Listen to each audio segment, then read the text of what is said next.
আসসালামু আলাইকুম। আমরা একটি প্রবলেম নিয়ে কথা বলবো। এখানে দেখতে পাচ্ছি যে এ একটা ভেক্টর এবং বি একটা ভেক্টর দেওয়া আছে। বি ভেক্টরের ভেতরে হচ্ছে আমাদের এম এর মান হচ্ছে অজানা, অর্থাৎ এখানে বলা হয়েছে এম এর মান কত হলে এ ও বি পরস্পর সমান্তরাল হবে। তো একই অঙ্ক হচ্ছে আমরা দুইভাবে মানে বলতে পারি, সেটা হচ্ছে যে এম এর মান কত হলে এ ও বি পরস্পর লম্ব হবে, অর্থাৎ সমান্তরাল লম্ব এখানে দুইভাবেই কোশ্চিনটা করতে পারে। তো সমান্তরালের জন্য কখন আমরা কোনটা দিয়ে অঙ্কটা করব এবং লম্ব হলে কখন কিভাবে অঙ্কটা করব আমি একটু আলোচনা করি। সেটা হচ্ছে যে আমরা ভেক্টরের দুটি গুণফল জানি, একটা হচ্ছে ডট গুণফল এ এ এবং বি ভেক্টরের ডট গুণফল is equal to A B cos theta, আরেকটা হচ্ছে এ ক্রস হচ্ছে B is equal to A B sine theta. তো আমরা দেখতে পাচ্ছি এই দুটি সূত্র থেকে আমরা কোন সূত্রটি দিয়ে অঙ্কটা করব। তো এখানে বলা হয়েছে যে পরস্পর সমান্তরাল, অর্থাৎ দুটি ভেক্টর পরস্পর সমান্তরাল হলে তাদের মধ্যবর্তী কোণ কত হবে? 0 ডিগ্রি। তাহলে 0 ডিগ্রি আমরা বসাই যে এখানে 0 ডিগ্রি বসালে এটা হচ্ছে আমাদের শূন্য হচ্ছে না, অর্থাৎ নট শূন্য, এটা শূন্য হচ্ছে না। এবং আমাদের এখানে যদি 0 ডিগ্রি বসানো হয় তাহলে এটা ইজ ইকুয়াল টু কী হয়ে যাচ্ছে? শূন্য হয়ে যাচ্ছে। তাহলে যেটা শূন্য হয়ে যাবে, এই সূত্র দুটোর ভেতরে যেটা শূন্য হয়ে যাবে সেই সূত্রটা দিয়ে হচ্ছে আমরা অঙ্কটা করব। যদি লম্ব হতো, যে পরস্পর লম্ব হলে এম এর মান কত, তাহলে দেখো লম্ব হলে হচ্ছে এ এবং বি এর মধ্যবর্তী কোণ হয়ে যেত 90 ডিগ্রি। তাহলে এখানে যদি 90 ডিগ্রি আমরা বসাই তাহলে এটা হচ্ছে শূন্য হয়ে যেত, আর এটা হচ্ছে আমাদের নট শূন্য হতো। তখন হচ্ছে আমরা এইটা দিয়ে অঙ্কটা করতাম। তো যেহেতু এখানে সমান্তরাল বলা হয়েছে তাহলে শূন্য বসালে হচ্ছে এই অংশটা মানে এটা শূন্য হয়ে যায়, তাহলে হচ্ছে আমরা এই ক্রস গুণফল দিয়ে অঙ্কটা করার চেষ্টা করব। তাহলে এখানে হচ্ছে এ এবং বি এর মান দেওয়া আছে, আমরা ক্রস গুণফল বের করি।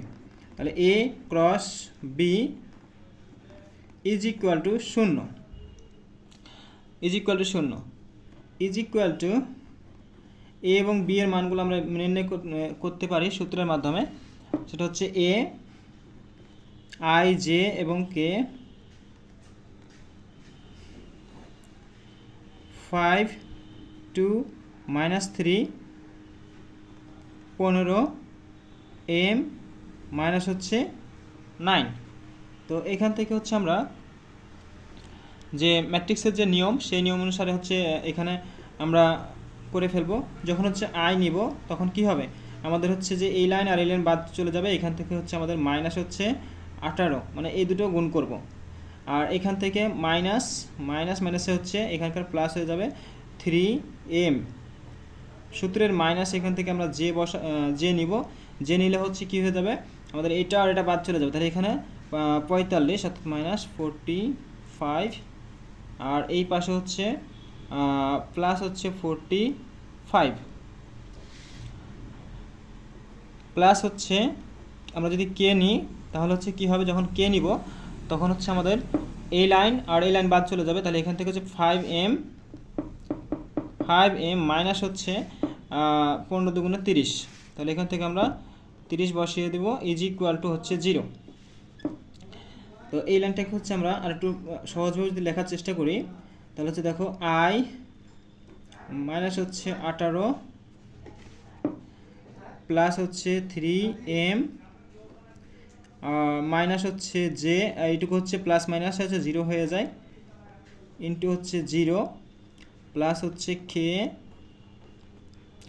5m মাইনাস হচ্ছে 30 ইজ ইকুয়াল টু হচ্ছে 0। অর্থাৎ 0, এখানে আমরা 0টাকে অন্যভাবে একটু লিখতে পারি। সেটা হচ্ছে যে আই এর সাথে হচ্ছে 0, আই এর সাথে হচ্ছে 0 প্লাস হচ্ছে জে এর সাথে হচ্ছে 0 প্লাস হচ্ছে কে এর সাথে হচ্ছে 0, কে এর সাথে 0। তো এখানে হচ্ছে আমরা একটা মানে নিয়ম জানি যে সহগগুলো সমীকৃত করতে পারি, অর্থাৎ আয়ের সহগগুলো আর এখানকার আয়ের সহগগুলোকে একটা সমীকরণ আকারে লিখতে পারি।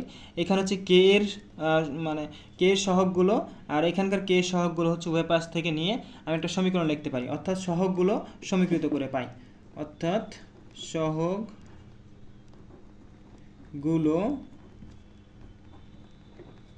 সমীকৃত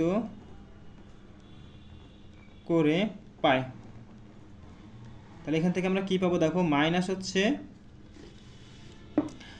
18 প্লাস হচ্ছে 3m ইজ ইকুয়াল টু 0 বা 5m minus 30 is equal two 0। দেন এখান থেকে হচ্ছে আমরা লিখতে পারি 3m ইজ ইকুয়াল টু 18, আর এখান থেকে হচ্ছে লিখতে পারি আমরা যে 5m ইজ ইকুয়াল টু 30। এখান থেকে আমরা m ইজ ইকুয়াল টু 18 ভাগ হচ্ছে 30, অতএব হচ্ছে m ইজ ইকুয়াল টু 6।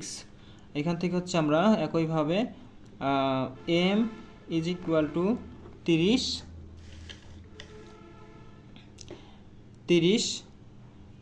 ভাগ হচ্ছে 5 ইজ ইকুয়াল টু, অতএব m ইজ ইকুয়াল টু 6। তাহলে হচ্ছে আমরা m এর মান পেয়ে গেলাম হচ্ছে নির্ণয় m এর মান 6। এটাই হচ্ছে আমাদের আনসার। থ্যাংক ইউ বন্ধুরা, ভালো থাকবেন এবং চ্যানেলটি সাবস্ক্রাইব করে পাশে থাকবেন পরবর্তী ভিডিও পাওয়ার জন্য। অসংখ্য ধন্যবাদ।